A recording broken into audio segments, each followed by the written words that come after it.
Praise the Lord. இந்த April மாதத்தில் 30ஆம் தேதியாகிய இந்த வியாழக்கிழமையின் காலை வேளையில் தேவ சமூகத்தில் வந்திருக்கிற ஒவ்வொருவரையும் கர்த்தர் தாமே ஆசீர்வதிப்பாராக. இந்த நாளிலும் நம்ம தியானிக்கிற கர்த்தருடைய வார்த்தை நம்முடைய பரிசுத்த வேதாகமத்தில் பிரசங்கியின் புஸ்தகம் 4ஆம் அதிகாரம் 9ஆம் வசனம். The book of Ecclesiastes chapter 4 verse 9. ஒண்டியாய் இருப்பதிலும் இருவர் கூடி இருப்பது நலம், அவர்களுடைய பிரயாசத்தினால் அவர்களுக்கு நல்ல பலன் உண்டாகும். அல்லேலூயா. கர்த்தருடைய அருமையான இந்த வசனத்துக்காய் கர்த்தரை ஸ்தோத்திரிக்கலாமா? ஒரு மனிதன் தனிமையாய் இருப்பதை பார்க்கிலும் அவங்க 2 பேரா கூடி இருப்பது நலம் என்று கர்த்தர் சொல்லுகிறார். அல்லேலூயா. ஆதாமை ஆண்டவர் பூமியில உண்டாக்கின பொழுது கர்த்தர் ஆதாமோட பகலின் குளிர்ச்சியான வேளையில் உலாவனாங்கன்னு பார்க்குறோம். ஆனாலும் வசனம் என்ன சொல்லுதுன்னா, மனிதன் தனிமையாக இருப்பது நல்லதல்ல என்று கர்த்தர் கண்டு அவனுக்கு ஒரு ஏற்ற துணையை உண்டாக்கினார். ஆமென்.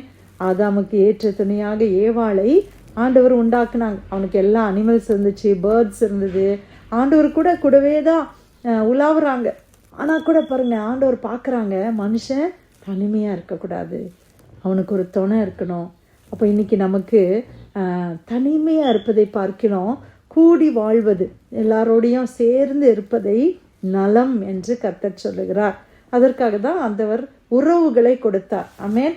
குடும்பம் என்கிற உறவு, கணவன் மனைவி பிள்ளைங்க, ஃப்ரெண்ட்ஸு, நண்பர்கள், சபை, ஐக்கியம், இதெல்லாம் ஒரு மனிதனுக்கு ரொம்ப முக்கியம். இன்னைக்கு ஜெனரேஷன் இல்லை, இன்னைக்குள்ள உலகம் என்ன நினைக்கிறாங்கன்னா, தனிமையாக இருப்பது தான் பிரச்சனை இல்லாமல் இருக்கிறது. மனுஷங்க அதிகமாக இருக்கும்போது பிரச்சனைகள் இருக்க தான் செய்யும். ஏன்னா எல்லாரும் ஒவ்வொரு விதமாக இருப்பாங்க, வித்தியாசமாக இருப்பாங்க, அது உண்மைதான். ஆனால் அது நல்லது, அதுதான் மனிதனுக்கு நல்லது. பாருங்கள், அந்த நாட்களெல்லாம் நம்மளுடைய தேசங்கள்லாம் பார்த்திங்கன்னா எல்லாம் கூட்டு குடும்பமாக வாழ்ந்தாங்க இல்லை? தாத்தா பாட்டி, அவங்களுடைய பிள்ளைங்க, மருமக்கள்மார், பேர பிள்ளைங்க எல்லாரும் ஒன்றா வாழ்ந்தாங்க. சித்தப்பா வீடு பக்கத்தில் இருக்கோம், பெரியப்பா வீடு பக்கத்தில் இருக்கோம், சித்தி வீடு, பெரியம்மா வீடு எல்லாம் பக்கத்தில், அத்தை வீடு, மாமா வீடு, அப்படி ஒரு கூட்டாக அப்படி வாழ்ந்தவர்கள். இன்றைக்கு பார்த்திங்கன்னா அந்த அந்த அமைப்பே என்ன ஆயிடுச்சு, மாறிடுச்சு. இன்னைக்கு கல்யாணம் ஆன உடனேயே என்ன நினைக்கிறாங்க, நம்ம தனி கொடுத்துன போயிடணும், மாமனார் மாமியாரோட வாழக்கூடாது, கொழுந்தனோடு இருக்கக்கூடாது, அப்படி ஒரு சிந்தை உண்டாயிருச்சு. இன்றைக்கி நிறைய பேர் அப்படி இருக்கிறதையும் பார்க்குறோம். நம்ம அந்நிய தேசத்தில் நம்ம இருக்கிறதுனால நம்ம ரொம்ப டிஃப்ரெண்ட்டாக, நம்ம எல்லோரும் தனித்தனியே ஒரு ஃபேமிலி யூனிட்டாக நம்ம வாழ்கிறோம். அதனால் பார்த்திங்கன்னா நிறையா நன்மைக்கு விரோதமான காரியங்கள் அநேகம் இருக்கிறது. இன்றைக்கி பிள்ளைங்களை பார்த்துக்கிறதுக்கு ஆள் கிடையாது. அன்றைக்கி பிள்ளைங்களை பார்த்துக்கிறதுக்கு தாத்தா இருந்தாங்க, பாட்டி இருந்தாங்க, அத்தை இருந்தாங்க, சித்தப்பா இருப்பாங்க, யாரோ ஒருத்தங்க இருந்தாங்க. அப்படி தானே? எல்லாத்துக்கும் எல்லாரும் சேர்ந்து இருப்பாங்க, சேர்ந்து வருவாங்க, சேர்ந்து போவாங்க. அப்படி ஒரு நல்லா இருந்த நாட்கள் எல்லாம் மாறி இன்றைக்கி எல்லாம் தனிமையாகி பேபி சிட்டரை வைக்கிறோம், இல்லை ஸ்கூலில் டே கேரில் போடுறோம், எவ்வளோ காரியங்கள்.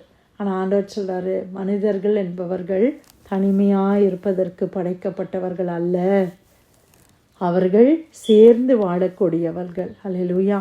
அதனால தான் ஆண்டவருடைய வசனத்தில் நம்ம வாசிக்கிறோம், ஒண்டியாக இருப்பதிலும் இருவர் கூடியிருப்பது நலம், அவர்களுடைய பிரயாசத்தினால் அவர்களுக்கு என்ன உண்டாகுமா, நல்ல பலன் உண்டாகும். அவங்களோட 2 பேருடைய பிரயாசம். இப்போ நான் மட்டும் ஒரு காரியத்தை பிரயாசப்பட்டு சேரேன்னா, இன்னொருத்தர் எனக்கு ஹெல்ப் பண்ணும்போது அது எவ்வளோ ஈஸியாக முடியும். இப்போ இன்னும் 2 பேரும் ஹெல்ப் பண்ணாங்கன்னா இன்னும் எவ்வளோ ஈஸியாக முடிஞ்சிடும் இல்லையா? அப்போ என்னுடைய வேலை பளு அத்தனை பேரால் டிவைட் ஆகிடுது. அப்படி தானே பிரியமானவர்களே? ஒரு 2 ஹவர்ஸில் பண்ண வேண்டிய ஜாப் நம்ம ஒருத்தராக பண்ணால் 2 ஹவர்ஸில் நம்ம பண்ணணும். 4 பேர் சேர்ந்தால் நம்ம என்ன பண்ணிடலாம், 30 நிமிஷத்தில் ஒவ்வொருத்தரும் பண்ணி முடிச்சிடலாம். அப்படி தானே? எல்லாருமே 30 மினிட்ஸ் அவங்களுடைய எஃபர்ட்டை போடும்போது பண்ணிடலாம். ஈஸியாக இருக்குது, பேசிக்கிட்டே நம்மளால் பண்ண முடியுது. ஒரு கம்பெனி இருக்கும்போது அது சுலபமாக இருக்குது. அதைத்தான் ஆண்டவர் சொல்கிறாரு, இருவர், அதாவது அவர்களுடைய பிரயாசத்தினால என்ன இருக்குமா, அவங்களுக்கு நல்ல பலன் உண்டாகும். ஒருவன் விழுந்தால் அவன் உடனாளி அவனை தூக்கி விடுவான், ஒண்டியாய் இருந்து விழுகிறவனுக்கு ஐயோ, அவனை தூக்கி விட துணை இல்லையே. 2 பேர் இருக்கிறாங்க, ஒருத்தர் கீழே விழுந்துட்டாங்க, இன்னொருத்தர் என்ன பண்ணுறாங்க, அவங்கள தூக்கி விடுறாங்க.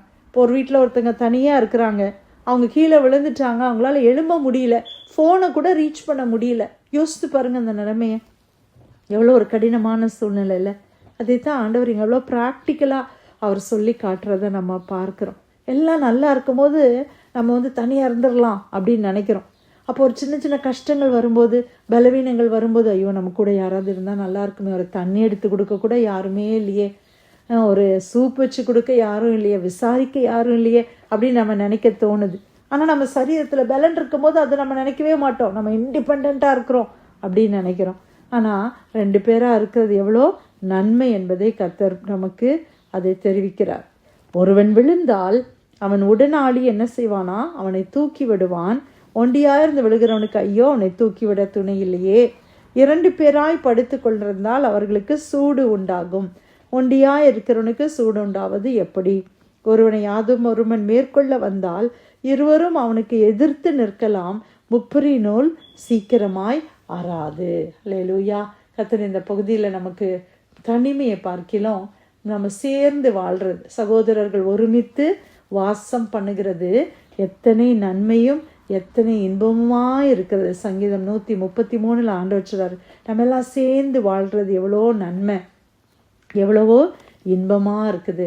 தனியாக இருந்தால் கூட பிள்ளைங்க வீக்கெண்ட்ஸில் வரும்போது, இல்லை பிள்ளைகள் பெற்றோர் கிராண்ட் சில்ட்ரன் வரும்போது அது நம்மளுக்கு எவ்வளோ ஒரு சந்தோஷமாக இருக்குது இல்லையா?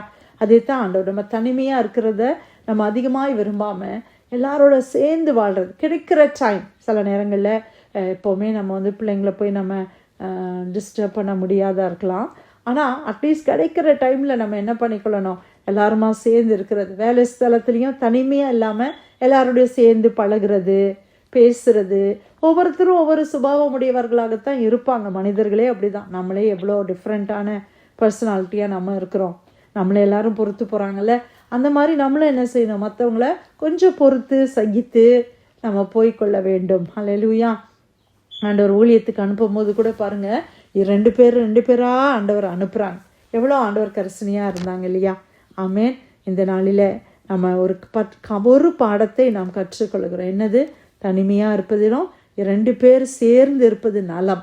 அநேகம் பேராக சேர்ந்து நம்ம ஒற்றுமையாக இருக்குந்தா எவ்வளோ காரியங்களை நம்ம செய்ய முடியும். ஆமேன். சபை கூடி வருகிறதுன்றது அதுதான். எல்லாருமா சேர்ந்து இணைந்து நம்ம ஜெபம் பண்ணுறோம். இந்த ப்ரேயர் லைனை யோசித்து பாருங்கள். இப்போ நான் மட்டும்தான் இருக்கிறேன் இந்த ப்ரேயர் லைனில், யாருமே இல்லை. 5 மணிக்குன்னா இப்போ எவ்வளோ நேரம் நம்ம ஜெபம் பண்ண முடியும்? நம்ம சோர்ந்து போயிடும். 1 நாள் பண்ணலாம், 2 நாள் பண்ணலாம், 1 வாரம் பண்ணலாம், அதுக்கப்புறம் நமக்கு சோர்வு வந்துடும். ஆனால் எல்லாருமா இணையும் போது ஒருத்தர் வர்ஷிப் பண்ணுறாங்க, ஒருத்தர் வசனத்தை கொடுக்குறாங்க, ஒருத்தர் ப்ரேயர் ரிக்வெஸ்ட்டை கொடுக்குறாங்க, ஒருத்தர் ஜெபம் பண்ணுறான். எல்லாருமா இணைந்து அது எவ்வளோ அருமையாக இருக்குது இல்லையா? அல்லேலூயா. கர்த்தர் நம்மளுக்கு கொடுத்த இந்த அருமையான வார்த்தைக்காய் கர்த்தருக்கு நன்றி சொல்லலாமா? பிரசங்கியின் புஸ்தகம் 4ஆம் அதிகாரம் 9வது வசனம், ஒண்டியா இருப்பதிலும் இருவர் கூடி இருப்பது நலம், அவர்களுடைய பிரயாசத்தினால் அவர்களுக்கு நல்ல பலன் உண்டாகும். கர்த்தர் கொடுத்த நல்ல வார்த்தைக்காக ஆண்டவருக்கு நன்றி செலுத்தி பிரேயர் லைனில் வந்திருக்கிற யாராவது நம்ம ஜெபிக்கலாமா?